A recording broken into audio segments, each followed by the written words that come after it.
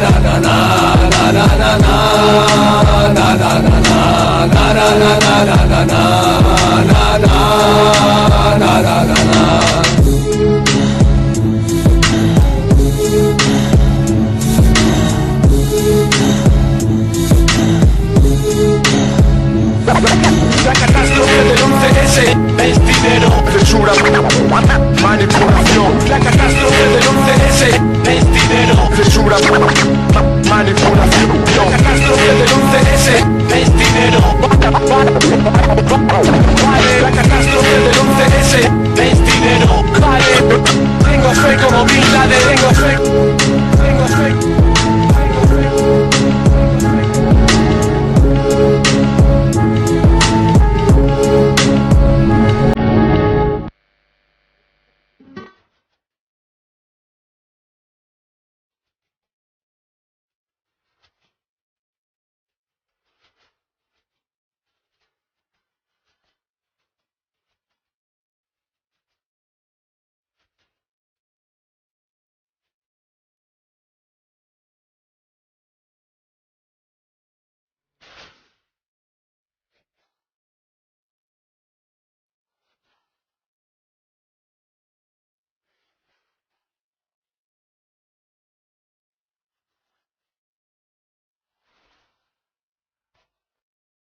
¿Quién quiere ser comunista? ¿De qué color era el libro de Mao? ¿El libro de? De Mao. Mao Zedong. Un comunista chino. Hombre, si era chino, la B amarillo, ¿no? La B blanco. La azul turquesa. Azul. Comodín de 50%, A, amarillo. B, rojo. ¿Rojo? Rojo, que esa sí me la sé. Sale en Cuéntame.